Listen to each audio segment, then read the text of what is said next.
सुरू.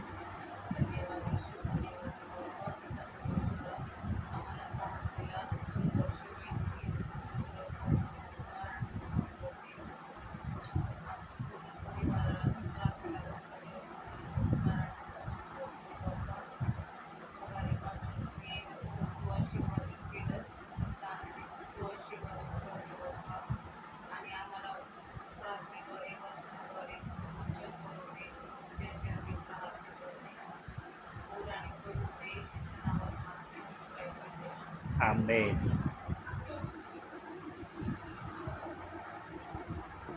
प्रियांनो, देवाच्या राज्यामध्ये जाणं सोपं आहे आणि देवाच्या राज्यामध्ये जाणं अवघड पण आहे. पण जर आपल्याला देवाच्या राज्यामध्ये जाण्यासाठी अवघड रस्ता करायचा नसेल तर आम्ही बायबलकडं लक्ष देणं गरजेचं आहे, प्रार्थनेकडं लक्ष देणं गरजेचं आहे आणि देवबाप्पाने आम्हाला ज्या आज्ञा पालन करायला सांगितलं ते करणं अति महत्त्वाचं आहे. आम्ही जर या गोष्टीमध्ये स्वतःला ठेवलं तर आम्ही निश्चितच प्रियांनो प्रभूच्या इच्छेप्रमाणे प्रभूची सेवा केल्याशिवाय राहणार नाही आणि देवबाप आमच्याद्वारे सतत आणि सतत उंच झाल्याशिवाय पण राहणार नाही. म्हणून आपण एक वचन बघूया. जकर्याचं पुस्तक 2रा अध्याय आणि 8वं वचन. फार सुंदर शब्द त्या ठिकाणी तुमच्यासाठी माझ्यासाठी देवबापाने ठेवलेला आहे. जकर्याचं पुस्तक 2रा अध्याय 8वं वचन. ज्या राष्ट्रांनी तुम्हास लुटिले त्यांच्याकडे प्रताप मिळविण्यासाठी त्याने मला पाठविले आहे. जो कोणी तुम्हास स्पर्श करील तो त्याच्या डोळ्याच्या बुबुळाला स्पर्श करील असे सेनाधीश परमेश्वर म्हणतो. मित्रांनो, आमचा हा जो कपडा आहे ना, अंगावरचा कपडा, हा कपडा देखील देवाच्या नजरेमध्ये कीर्ती आहे. देवबाप म्हणतो तुमच्या कपड्याला जर कुणी कपटाने, द्वेषाने, रागाने, तिरस्काराने किंवा अन्य कशा प्रकारे नुसतं कपड्याला स्पर्श केला तर प्रभू परमेश्वर म्हणतो माझ्या डोळ्याच्या बुबुळाला त्या व्यक्तीने स्पर्श केला. म्हणजे आमचं हे शर्ट किंवा आमच्या अंगावरचा कपडा हा देवाच्या नजरेमध्ये किती मूल्यवान आहे. जर कपड्याला स्पर्श केला तर देव बाप्पाचं म्हणणं आहे माझ्या डोळ्याच्या बुबुळाला स्पर्श केला. तुम्ही जर आम्हाला एखादी झापड मारली तर काय होईल? विचार करा प्रियांनो. कपड्याला स्पर्श केला तर देवाच्या डोळ्याच्या बुबुळाला स्पर्श करण्यासारखं जर प्रभू बोलत आहे तर आम्हाला जर तुम्ही मारलं किंवा आमच्या विरोधात कोणी वाईट बोलले शब्द तर त्यावेळेस प्रभू परमेश्वराची आमच्या प्रती काय प्रतिक्रिया राहील जो आमचा विरोध करतोय त्याच्यासाठी. प्रियांनो, आम्ही इतके सुरक्षित लोक आहोत ना, पण ही सुरक्षितता आम्हाला का कळत नाही माहिती का? आम्ही देवाच्या सांगण्याकडे पाहिजे तसं लक्ष देत नाही ना, म्हणून आम्हाला देवाच्या वचनाची सुरक्षितता काय ना आमच्यासाठी ही कधी कधी समजत नाही. जीवनामध्ये कधीच देवाच्या वचनाचा उपयोग फक्त संसार प्रपंचासाठी करायचा या अनुषंगाने बायबलचं वाचन कदापि करू नका. शारीरिक जीवनामध्ये सगळे आशीर्वाद देण्याचं देव बाप्पाने आम्हाला वचनात सांगून दिलंय ना, अभिवचन दिलंय की जो शब्द मी देत आहे तो शब्द मी पूर्ण करेन. संसार प्रपंचाच्या सगळ्या गोष्टी आम्हाला देव बाप्पाने विना मूल्य द्यायचं सांगितलेलं आहे. पण त्याला एक अट आणि शर्त घातलेली आहे. या गोष्टी देण्या अगोदर प्रभूंनी पण आपली आशा आमच्याकडे व्यक्त केली. आणि काय आशा व्यक्त केली की प्रथम तुम्ही त्याचं राज्य नीतिमत्व मिळवण्यासाठी झटा, म्हणजे तुम्हाला या सगळ्या संसार प्रपंचाच्या गोष्टी मी न मागता देईन. अनन्या तो नीट देव बस. यशया 65 अध्याय 24व्या वचनामध्ये बोलतो, तुला मागण्या अगोदर मी देऊन तृप्त करणारा परमेश्वर आहे. हे शब्द उच्चारण करणारा प्रभू जर असं बोलत आहे, तर तो प्रभू जे बोलत आहे ते पूर्ण केल्याशिवाय राहणार नाही. यांनो आम्हाला संसार प्रपंचाच्या सगळ्या गोष्टी मिळणार आहे. हे वचन मत्ती 6 अध्याय 33व्या वचनात दिलेलं आहे. पण आज बहुसंख्य विश्वासणारे देवाच्या गोष्टी प्रमाणे करण्याच्या ऐवजी जगामधल्या ज्या गोष्टी आहेत त्यामध्ये जास्तीत जास्त रममान होण्याचा प्रयत्न करत आहे. प्रियांनो, जगामध्ये आम्हाला रममान होण्याचं देव बाप्पाने सांगितलं नाही, पण जगामध्ये तेवढंच आम्हाला जगाचा स्वाद घ्यायचा आहे जेवढं देव बाप्पाने आम्हाला वचनात सांगितलं.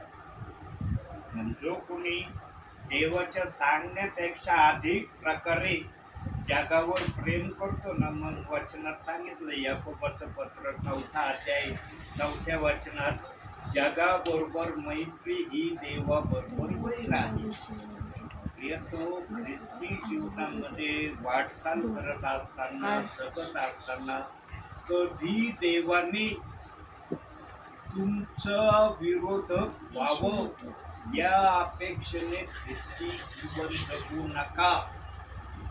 आज काही जणांच्या शारीरिक इच्छा पूर्ण होत नसल्यामुळं ना ते देवाच्या गोष्टीकडे दुर्लक्ष करायला लागले. त्यांना देवाच्या गोष्टीवर आदर राहिलेला नाही. त्यांनो जगातल्या गोष्टी तुम्हाला देण्याचं ज्या देवाने आधी दिलंय ना, तो देव ते आधी वचन हार हालमध्ये पूर्ण केल्याशिवाय राहणार नाही. फक्त तुम्ही किती विश्वासू देव बाप्पाशी राहता आणि देव बाप्पाच्या इच्छेप्रमाणे करण्याकर तुम्ही किती लक्ष देता याकडे देव बाप लक्ष देत आहे. प्रियांनो, सगळ्या गोष्टीची जीवनामध्ये हलगर्जीपणा करा. देवाच्या कार्याचा कधी हलगर्जीपणा करू नका. बघा, देव बाप्पाने मला दाखवलं, ऊन आहे, घरातून निघलो तेव्हापासून ऊन आहे, तुमच्या इथपर्यंत नकच मी आलो. मला देवाने दाखवलं, मी म्हणू शकत होतो, देव बाप्पा किती ऊन आहे बाहेर, चटकी बसून राहते, तुम्हाला एवढ्या भरून दाखवतो, जा तिकडं म्हणू शकत होतो ना. मी पण साधारण मनुष्यच आहे ना, जरी सेवक असलो मी, पण साधारण मनुष्याचे गुणधर्म माझ्यात पण आहे ना. जन्म देवाला सवाल जबाब करणारे ना, विश्वासणारे सेवक नाही. देवाशी कुणी सवाल जबाब करू नये ही देव बाप्पाची पहिल्यापासून इच्छा राहिलेली आहे.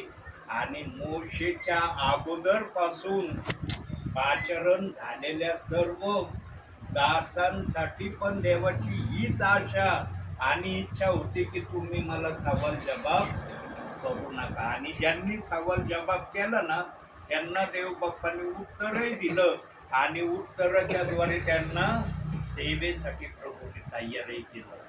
यांनो, देवाची इच्छा पूर्ण करणं म्हणजे देवावर आम्ही जो विश्वास ठेवलाय त्या विश्वासाला आम्ही योग्य त्या रीतीने पूर्ण करण्याची जबाबदारी स्वीकारत आहोत, असा त्याचा अर्थ आहे. पण प्रियांनो, अंतिम समय आजचा कठीण समय आहे ना, या समयामध्ये ज्यांचं वचनाकड पूर्णपणे लक्ष नसेल त्यांच्याकडून छोट्या मोठ्या चुका झाल्याशिवाय राहणार नाही. यांनो, या ठिकाणी तुम्ही जे काही देवासाठी कराल त्याचं बक्षीस वर तुम्हाला दिलं जाणार आहे. आणि देवबाप हर्षाने, उत्साहाने, जल्लोषाने तुम्हाला बक्षीस देण्यासाठी कुठल्या प्रकारची कुचराई करणार नाही आणि सर्वांच्या समक्ष तुम्हाला ते बक्षीस दिलं जाणार नाही. त्यावेळेस ज्यांना बक्षीस मिळणार नाही ना, मग ते म्हणते, अरे पृथ्वीवर आम्ही देहामध्ये होतो, तेव्हा जर आम्ही सेवक येत होते, आम्हाला सांगत होते वचनातून विचारातून, ते जर आम्ही केलं असतं तर आज आम्ही तेच बक्षीस आम्हाला मिळालं असतं.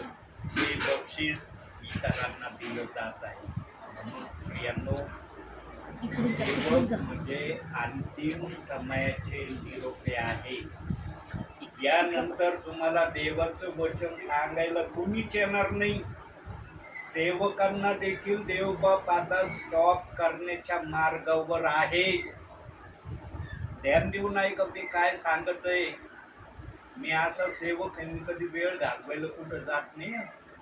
मला मुळीच आवडत नाही. म्हणून आज 65 वय माझं चाललंय, तरी देवबाप माझ्याकडून सेवा करून घेतो. आणि मी पण देवबाप्पाला म्हणत आहे, देवबाप्पा तुला जोपर्यंत माझ्याकडून सेवा करून घ्यायची तोपर्यंत मी सेवा करण्यासाठी तयार आहे. जवळ माझ्या शरीरात ताकद आहे ना तोपर्यंत तुझ्यासाठी मी धावत राहीन. जेव्हा माझी ताकद हरली जाईल, ताकद निघून जाईल, त्यावेळेस माझं नाईलाज आहे. मी किती इच्छा केली तरी मी जाऊ शकणार नाही, कारण शरीरात ताकद राहिली नाही तर मी कसं काय जाणार. पण जोपर्यंत ताकद माझ्या शरीरात आहे तोपर्यंत माझ्या देवासाठी मी कधीच सेवेसाठी कुचराई करणार नाही, हलगजरीपणा करणार नाही. चल. प्रियांनो, सेवकांनी जर सेवेला जायला कुचराई केली, हलगजरीपणा केला, तर विचार करा विश्वासणाऱ्यांचं काय होईल. जो निरोप देव बाप्पाला सेवकांच्या द्वारे विश्वासणाऱ्यांना द्यायचा आहे, तो निरोप देण्यासाठी सेवक जर तयार नसला तर काय होईल.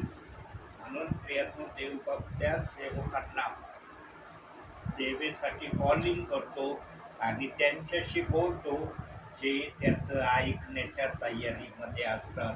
आणि प्रियांनो, एक लक्षात ठेवा, हं. आता प्रभू येण्याचं प्रमाण अगदी उघड होत चाललंय. तुम्हाला आता काही दिवसापूर्वीची काही बातमी माहिती पडली का ते माहिती नाही, पण हा दास तुम्हाला ती बातमी सांगतो. 7 देशामध्ये चीन देशापासून स्टार्टिंग आहे, ग्रीस देशाचं पण नाव आहे त्याच्यामध्ये.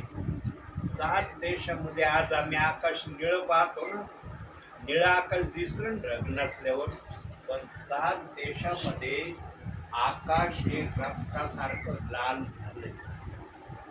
जसं लाल गुंद रक्त असतं ना, तसे 7 देशामध्ये आकाश हे लाल झालंय. आणि त्याची क्लिप माझ्या व्हॉट्सअपला मोबाईलला आहे आणि मी ती क्लिप काही जणांना पाठवली पण. प्रियांनो, 7 देशावर जर आकाश रक्तासारखं लाल जर झालंय तर समजून घ्यायचं की आता प्रभू अगदी येण्याच्या तयारीमध्ये आहे. कोणत्याही वेळेला तो आम्हाला घेऊन जाण्यासाठी येणार आहे. आणि रात्री 12च्या नंतर मी या 7 देशामध्ये जे आकाश लाल झालं याच्यावर जेव्हा विचार करत होतो, देव बाप्पाने एक विचार मला दिला आणि 23 मिनिटाचा तो त्याच विचारावर रात्री 12 वाजता मी संदेश रेकॉर्ड केलाय, तो ब्रदरांना पण पाठवलाय. जेवढे माझ्या व्हॉट्सअपला प्रियजने सर्वांना पाठवलं, तर काही जणांच्या प्रतिक्रिया आल्या मला. ते म्हणले फार सुंदर विचार तुम्ही सांगितलं ब्रदर. इतकं हृदयाला स्पर्श करणारे शब्द रात्री माझ्या मुखातून निघले ना, मला देखील क्षणभर विश्वास बसला नाही. इतके सुंदर शब्द, इतके विचारपूर्वक शब्द माझ्या मुखातून निघत आहे, खरंच निघत आहे का याची जेव्हा मी तपासणी केली तेव्हा मला दिसलं नाही, मी खरोखर देवाच्या समक्षतेमध्ये हे शब्द बोलत आहे. आणि काही जणांनी मला कळवलं पण, म्हणे फार सुंदर विचार तुम्ही रात्री आम्हाला पाठवला आणि त्या विचारातून आशीर्वादित झालो. प्रियांनो, ज्यांचं लक्ष वचनाकडे आहे त्यांच्यासाठी कुठला विचार असो, वचन असो, ते आशीर्वादित झाल्याशिवाय राहणार नाही. पण ज्यांचं लक्ष अंदर बाहेर आहे, अंदर कमी पण बाहेर जादा, त्यांना मग कोणताही विचार असो, कोणतंही वचन असो, त्यांना काय महत्वाचं वाटणार नाही. देवाच्या सांगण्याप्रमाणे वागणं अति आवश्यक आहे. जर आम्ही इथं देवाच्या अनुशासनामध्ये राहिलो तर वर देवबाप आमचा सन्मान केल्याशिवाय राहणार नाही. म्हणून एक वचन आपण आणखी बघूया. निर्गम 14वा अध्याय 14वं वचन. तिथं असं सांगण्यात आलेलं आहे, परमेश्वर तुम्हासाठी लढेल, तुम्ही उभे राहा. जो देव आमचं रक्षण कपड्यापासून करण्याची तयारी दाखवतो, तोच परमेश्वर बोलत आहे की तुमचं युद्ध नाही कोणाबरोबर कसं वागायचं, काय करायचं याचा हिशोब माझ्याकडे आहे. तो हिशोब मी घेईन, तुम्ही कोणाचा हिशोब घेऊ नका. पण कधी कधी काय होतं, आम्ही स्वतः प्रभूमध्ये असताना एकमेकाच्या विरोधामध्ये कोणत्याही गोष्टी करण्याची तयारी दाखवतो. आणि प्रियांनो, वचन या ठिकाणी बोलत आहे, तुम्ही लढू नका, तुम्ही शांत राहा, मी प्रत्येकाला पाहिन. प्रियांनो, अब्राहामाविषयी देव बाप्पा बोलला होता की जर तुझ्या विरोधात कुणी जर गेलं तर त्याच्या विरोधात मी जाईन. कोणी जर तुझे आशीर्वाद हिरवण्याचा प्रयत्न केला तर त्याचे आशीर्वाद मी हिरावीन. अशा तऱ्हेचा 12वा अध्याय 1 ते 3 वचनामध्ये देव बाप अब्राहामाशी बोलला. आणि अब्राहाम हा पूर देशामध्ये राहणारा होता प्रियांनो. आणि जेव्हा देवाचं कॉलिंग त्याला झालं तेव्हा त्या अगोदर तो सूर्याची पूजा करणारा होता. कशाची पूजा करायचा? सूर्याला असे हात जोडायचा आणि सूर्यासमोर बघून सूर्याला काय बोलत असेल अब्राम आम्हाला सांगता येणार नाही. पण जेव्हा त्याला कॉलिंग झालं त्यावेळेला अब्रामाला कॉलिंग झाल्यावर अब्रामाने देवाचं कॉलिंग ऐकलं आणि त्या कॉलिंग प्रमाणे त्याने आपला देश, आपलं घर सोडून प्रभूने दाखवलेल्या रस्त्याने जायला निघाला. आणि त्याने तिथपर्यंत प्रवास केला जिथपर्यंत देव बाप्पाने त्याला प्रवास करायला सांगितला. यानो, पूर्वीच्या काळीचे विश्वासणारे असे होते, जर प्रभूने कॉलिंग केली तर ते प्रभूची कॉलिंग ऐकून त्याप्रमाणे करणारे होते. आणि प्रभूचं बोलणं अब्रामाने ऐकलं, त्याप्रमाणे वागला. म्हणून अब्रामाला कसे आशीर्वाद दिले? वाळूच्या कानापेक्षाही जास्त आशीर्वाद अब्रामाला दिले. आणि अब्रामाला देव बाप म्हणला, आकाशातले तारे जर तुला मोजता आले तर मोज. आकाशातले तारे जसे आहेत ना तशी संतती मी तुझी करीन. देव बाप्पाने केली. त्याचे साक्षीदार गलतीकरांचं पत्र 3रा अध्याय 29व्या वचनामध्ये सांगितलंय, आम्ही अब्रामाचे कुळाचे पुत्र आहोत. बघा, त्या ठिकाणी वचन दिलंय. अब्राम हा शब्द त्या ठिकाणी वापरण्यात आलाय. अब्रामाचे आम्ही वारसदार आहोत अशा अनुषंगाचा शब्द त्या ठिकाणी देव बाप्पाने ठेवला.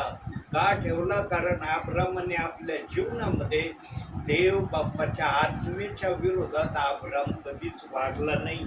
त्याने देव बाप्पाची हर एक इच्छा नेहमी पूर्ण करण्याचा प्रयत्न केला. यांनो, जर जुन्या काळाचे विश्वासणारे देवाच्या सांगण्याप्रमाणे जर करणारे होते, आजच्या समयामध्ये आम्ही आहोत. आम्ही किती देवाच्या सांगण्याप्रमाणे वागतो, किती देवाच्या सांगण्याप्रमाणे करतो, किती देवाच्या सांगण्याप्रमाणे चालतो. यांनो, आम्ही स्वतःचं परीक्षण करणं गरजेचं आहे.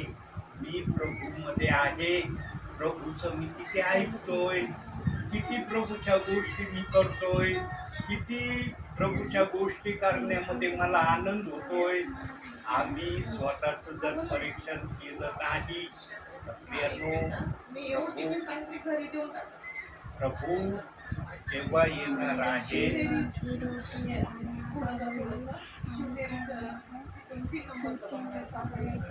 शेवटचा समारंभ ईश्वर जेव्हा प्रभू येणार आहे आणि जर प्रभूने आम्हाला विचारणा केली की तू पृथ्वीवर माझ्या सांगण्याप्रमाणे किती करत होता आणि स्वतःच्या इच्छेप्रमाणे किती करत होता, तेव्हा आत्मा प्रामाणिकपणे उत्तर देणार आहे. बरं का, आत्मा कुठल्या प्रकारचा भेदभाव नाही करणार, खोटही बोलणार नाही आणि लपवणार पण नाही. जे केलेलं आहे त्याच गोष्टी आत्मा प्रभूला बोलणार आहे आणि आत्मा फक्त त्या गोष्टी सांगणार आहे ज्या गोष्टी आम्ही बुद्धीने आमच्या प्रभूच्या नावात राहून आम्ही केल्या, त्या गोष्टीचं प्रमाण आत्मा देणार आहे. हे शरीर वर घेतलं जाणार नाही, कारण या शरीराला पापी हे नाव देण्यात आलेलं आहे आणि ज्या गोष्टी पापी या नावाने संबोधल्या जातात त्या गोष्टी स्वर्गामध्ये प्रभू केव्हाच घेत नाही. आम्हाला एक नवीन शरीर दिलं जाणार आहे आणि त्या नवीन शरीरामध्ये आम्ही प्रभूच्या दरबारात असणार आहोत. पण आत्मा तोच असणार आहे जो आत्मा सध्या या शरीरामध्ये आमच्या आहे. आत्मा बदली नाही होणार, शरीर बदली होणार आहे. आणि तसं वचन पहिले करंतीकर 15वा अध्याय 51-52 वचनामध्ये देव बाप्पांनी सांगितलंय पण की आम्ही बदलून जाऊ, आम्हाला एक नवीन शरीर देण्यात येणार आहे. यांनो, आम्ही बदलणारे जर देवाचे प्रियजन आहोत तर आम्ही किती देवाचं ऐकणारे असलं पाहिजे याकडे आमचं परीक्षण सतत आणि सतत आम्ही करणं गरजेचं आहे. शेवटी एक वचन बघू आणि मग मी या ठिकाणी थांबतो. यशायाचं पुस्तक 61वा अध्याय 7वं वचन.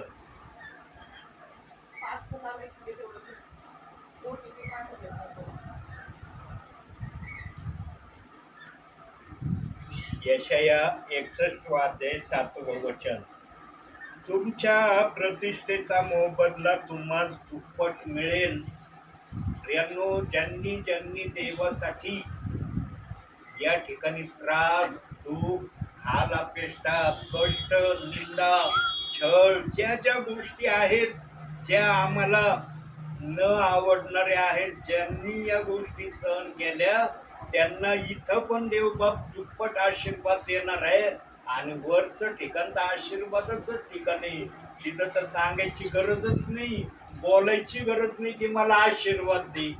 वरची जागा आशीर्वादाने भरलेली. पण या पृथ्वीवर आदामाने पाप कुठं केलं? या पृथ्वीवर केलं ना. एदेन बागेत जर पाप केलं तर एदेन बाग ही पृथ्वीवर होती. पृथ्वीवर जर कुणी प्रभूच्या नावाने सर्व प्रकारच्या वाईट गोष्टींना सहन केल्या तर त्यांना प्रभू म्हणतो मी दुप्पट आशीर्वाद दिल्याशिवाय राहणार नाही. सांगा आज कोणाला दुप्पट आशीर्वाद नकोय? कोण म्हणन का नाही मला दुप्पट आशीर्वाद आवडत नाही, मी दुप्पट आशीर्वादावर प्रेम करत नाही, मला दुप्पट आशीर्वादाबद्दल काय आदर नाही म्हणता येईल आज कोणाला? ज्याला त्याला आज असं वाटत आहे की मला प्रभूकडून दुप्पट आशीर्वाद मिळावा. पण प्रियांनो, दुप्पट आशीर्वाद घेण्यासाठी अगोदर झळ खावा लागती. झळ खाल्ली ना मग फळ मिळतं, बिगर झळीचं फळ मिळत नाही. म्हणून जो ज्या स्थितीमध्ये आहे त्याने त्या स्थितीमधून देव बाप्पाला उंच करणं, देवाच्या आज्ञेमध्ये राहणं आणि देवाच्या सांगण्याप्रमाणे करणं.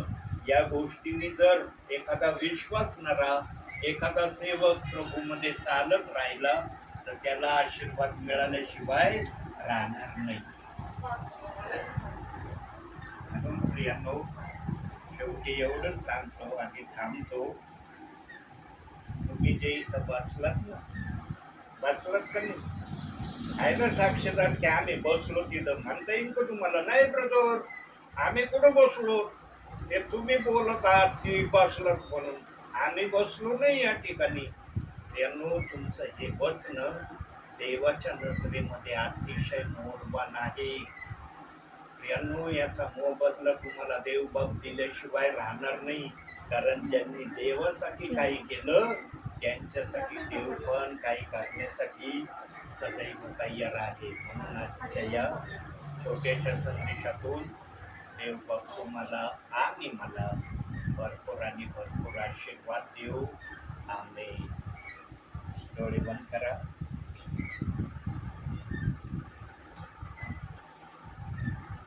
काही सेकंद आपण शांत राहूया प्रियांनो. मग आपण प्रार्थना करूया.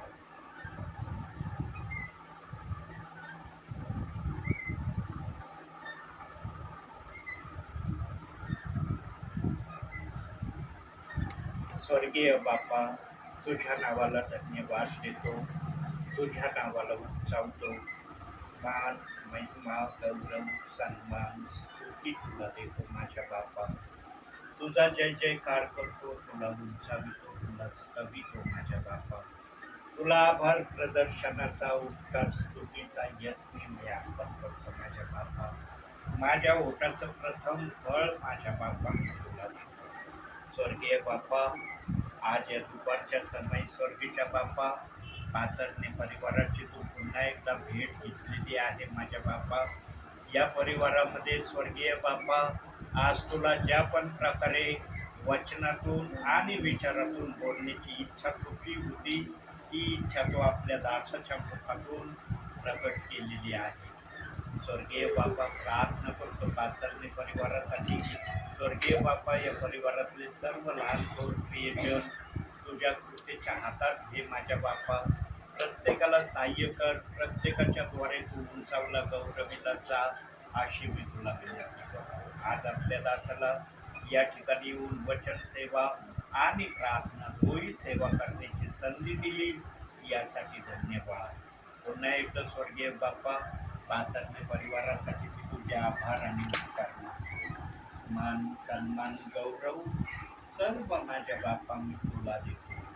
धन्य तारणारा प्रभू येशू ख्रिस्त याच्या प्रिय आणि गोड नावाने मागतो म्हणून माझ्या बापा. आमेन. हे आमच्या स्वर्गती बाप्पा, तुझे नाव पवित्र मानले जावे. तुझे राज्य जसे स्वर्गात तसे पृथ्वीवर तुझ्या इच्छेप्रमाणे हो. आमची रोजची भाकर आज आम्हास दे.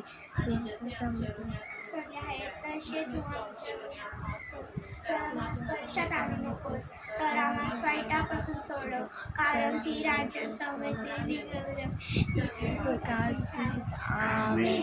येशू रक्त की जय, प्रभु येशू रक्त की जय, प्रभु येशू रक्त का जय जयकार असो. आमेन. धन्य येशू नाम, धन्य येशू नाम सर्व काळ. धन्य येशू नाम, धन्य येशू नाम सर्व येशू नाम सर्व काळ.